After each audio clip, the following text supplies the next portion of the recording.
ওরে বাবা রে, কি ঝড় বৃষ্টি শুরু হলো রে বাবা। মনে হচ্ছে বন্যা হয়ে যাবে তো। একবার একবার এমন হয়েছিল, বন্যায় মাঠ ঘাট সব তলিয়ে গিয়েছিল। যাই যাই, তাড়াতাড়ি বাড়ি ফিরে একটা ভেলা বানাতে হবে, যাতে বন্যা হলে ভেলার উপরে আশ্রয় নেওয়া যায়।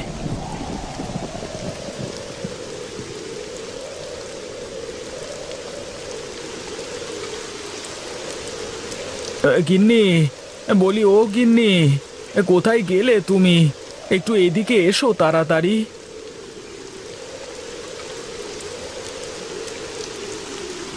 ঝড় বৃষ্টির মধ্যে তুমি বাইরে দাঁড়িয়ে আছো কেন? ঘরে এসো।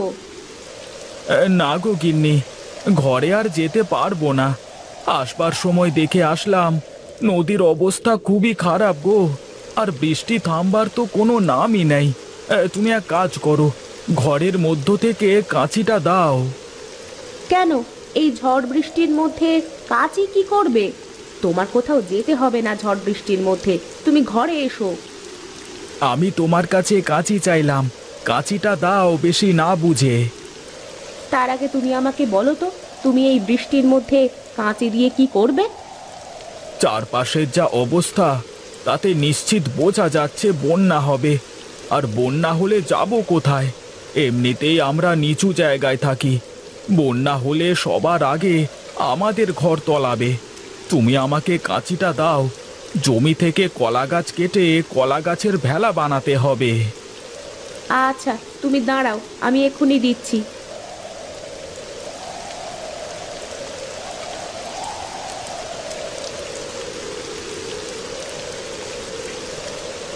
এই নাও কাঁচি। ঠিক আছে, আমি একটু মাঠের দিকে গেলাম। তুমি সব কিছু কাগজের ব্যাগে পুরে রেখো, যে কোনো সময় পানি ঢুকে যেতে পারে আমাদের ঘরে। আচ্ছা ঠিক আছে, তুমি যাও, আমি সব কিছু ঠিক করে রাখছি।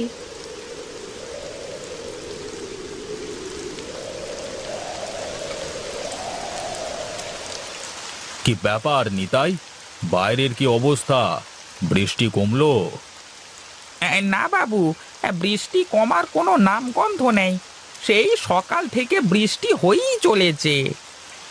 নদীর কি অবস্থা একবার দেখবার দরকার তো। কি করি তাই তো ভাবছি। আপনি চিন্তা করবেন না, আমি লোক পাঠাচ্ছি, তারা গিয়ে দেখে আসবেন নদীর কি অবস্থা। এই ঝড় বৃষ্টির মধ্যে কি কেউ যেতে চাইবে নাকি নদীর ধারে?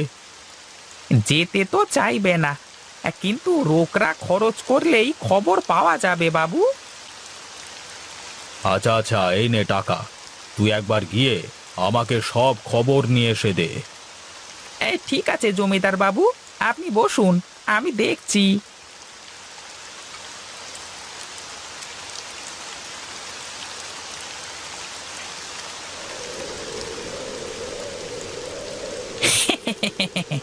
এই সকাল সকাল যা রোগরা কামিয়েছি না, এরকম প্রতিদিন চলতে থাকলে তো দুদিন পরে আমি জমিদার হয়ে যাব।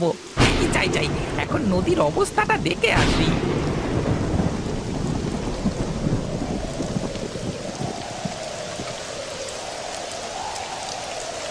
কি ব্যাপার, তুমি কলা গাছ কাটছো কেন ঝড় বৃষ্টির মধ্যে?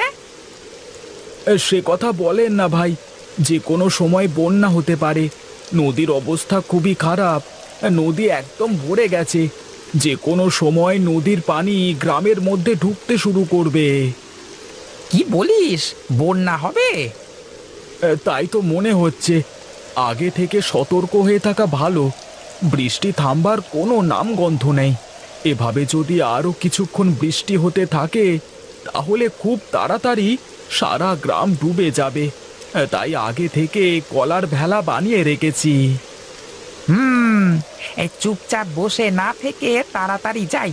বন্যার কথা বলে নৌকা বানানোর জন্য মোটা টাকা হাতানো যাবে। হ্যাঁ, বুদ্ধি বুদ্ধি ভাই, আমার বুদ্ধি হেভি।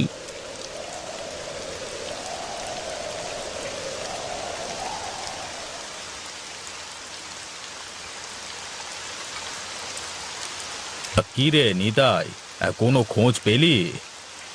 হ্যাঁ বাবু, খোঁজ পেয়েছি। এই নদীর অবস্থা খুবই খারাপ, এই যে কোনো সময় নদীর পানি গ্রামে ঢুকে পড়বে। তার মানে তো বন্যা রে। তা আমি এখন কি করে বাঁচাবো এই লোকজনকে এই বন্যার প্রকোপ থেকে?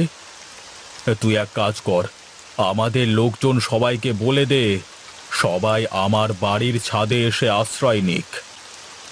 বাবা, আপনি যে চিন্তায় চিন্তায় একদম পাগল হয়ে গেছেন দেখছি। কেন? আমি পাগল হতে যাব কেন? এছাড়া কি আর কোনো উপায় আছে? বাবু, গ্রামের 10 ভাগের 1 ভাগ লোকও আপনার বাড়ির ছাদে আঁটবে না। তাই তো, আমি এখন কি করে বাঁচাবো আমার লোকজনকে? বাবু, আপনি যদি বলেন তাহলে আমি একটা কাজ করতে পারি। হ্যাঁ হ্যাঁ, বল বল, তোর মাথায় যদি কোনো বুদ্ধি থাকে তাহলে আমাকে বল সেটা। হ্যাঁ বাবু, বুদ্ধি একটা আছে, কিন্তু এ তো অনেক টাকা খরচ পড়ে যাবে। এত খরচ দেবে কে বলুন দেখি? যত টাকা লাগে সব আমি দেব, যে করি হোক আমার লোকজনকে বাঁচাতে হবে। তুই টাকার কোনো চিন্তা করিস না। কি বুদ্ধি পেয়েছিস সেটা বল। বাবু, আমি বলছিলাম কি, এখন আমাদের হাতে অনেক সময় আছে। যদি গ্রামে পানি ঢুকতে শুরু করে তারপরও পুরো দিন লেগে যাবে পুরো গ্রাম তলাতে। আমরা যদি বাইরের গ্রাম থেকে নৌকা কিনে নিয়ে আসি তাহলে কেমন হয়? অনেক বড় বড় নৌকা কিনতে হবে। এতক্ষণে তুই একটা সঠিক বুদ্ধি দিয়েছিস। তুই দাঁড়া, আমি টাকা নিয়ে আসছি। তুই নৌকা কেনবার ব্যবস্থা করবি, কেমন?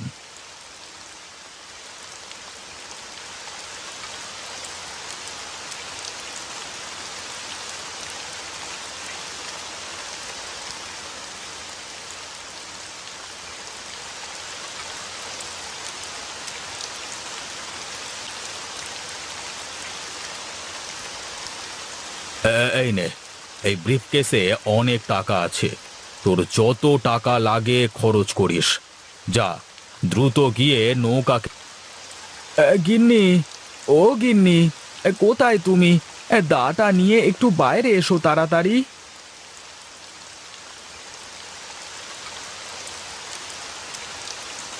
এত কলা গাছ কেন? এত কলা গাছ দিয়ে কি করবে তুমি?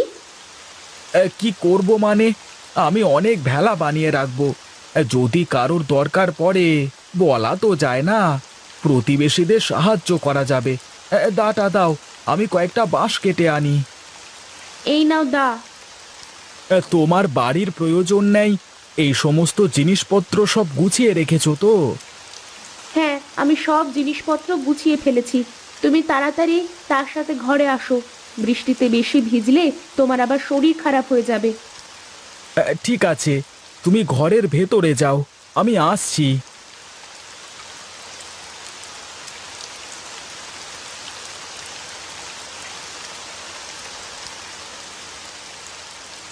গিন্নি, দেখো আমার হাতে কি। কি আবার হবে? জমিদারের ফালতু কাগজপত্রের বাক্স ছাড়া? হ্যাঁ না গো গিন্নি, এই ব্রিফকেস ভর্তি টাকা। কই দেখি দেখি, ব্রিফকেসটা খোলো তো। ওরে বাবা, এত টাকা! আমি এত টাকা একসাথে কখনো দেখিনি। এই টাকা দিয়ে আমাদের সারা জীবন খুব ভালোভাবে কেটে যাবে। তা তুমি কোথায় পেলে গো এত টাকা? এই জমিদার বাবু আমাকে দিয়েছেন এই টাকা দিয়ে নৌকা কেনবার জন্য, কিন্তু এর অর্ধেক টাকা আমার আর অর্ধেক টাকা দিয়ে নৌকা কিনতে হবে। কেন, এই সময় আবার নৌকা কি হবে? আরে বৃষ্টির পানিতে নদী একদম ভরে গেছে। যে কোনো সময় নদীর পানি গ্রামে ঢুকে সারা গ্রাম তলিয়ে যাবে গো। তাই লোকজনকে আশ্রয় দেওয়ার জন্য নৌকা কিনতে বলেছেন। রাখো তোমার লোকজন, জামা কাপড় গোছাও, আর আমরা এই টাকা নিয়ে পালিয়ে যাব। কিন্তু মানুষজনের কি হবে?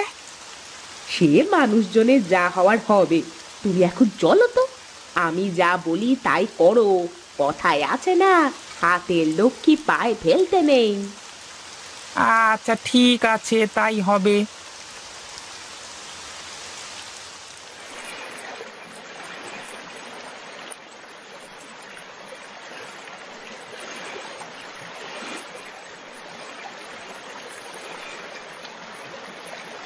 এই গোপাল ভাই, এইদিকে এসো ভাই, আমাদেরকে তুমি নিয়ে যাও। গিন্নি, তুমি ভেলা নিয়ে এখানে থাকো, আমি একটা ভেলা ওদেরকে দিয়ে আসি। না, তার কোনো দরকার নেই। তুমি ওটাকে বলো সাঁতরে এসে একটা ভেলা নিয়ে যেতে। হ্যাঁ হ্যাঁ, তাই করি, সেটাই ভালো হবে। এই সুজয় ভাই, তুমি নেমে এসে একটা ভেলা নিয়ে যাও, তুমি তো সাঁতার পারো। আচ্ছা ভাই, তুমি ওখানেই থাকো, আমি আসছি।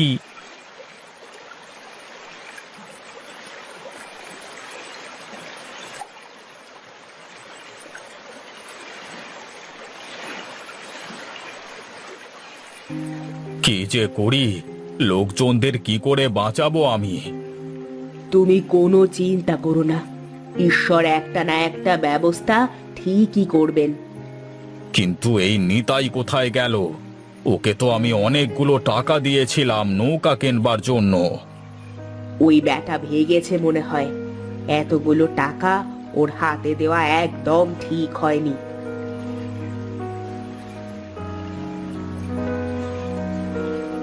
বাবু, কলা গাছের ভেলায় চড়ে অনেক লোক আমাদের বাড়িতে আশ্রয় নিয়েছেন।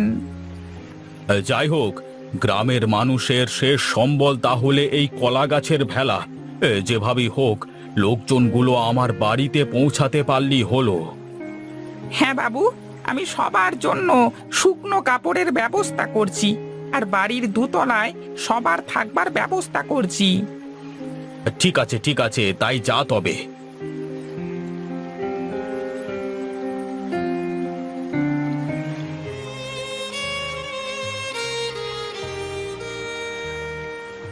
জমিদার বাবু, গ্রামের মাঝখানে অনেক লোকজন ফেঁসে আছে, সব ভেলা নষ্ট হয়ে গেছে। আমার কাছে শুধু একটা ভেলা বেঁচে আছে। একটা ভেলাতে করে কিছুতেই এত লোককে আনা যাবে না। আপনি কিছু একটা ব্যবস্থা করুন। আচ্ছা, আমি দেখি কোনো ব্যবস্থা করতে পারি কিনা।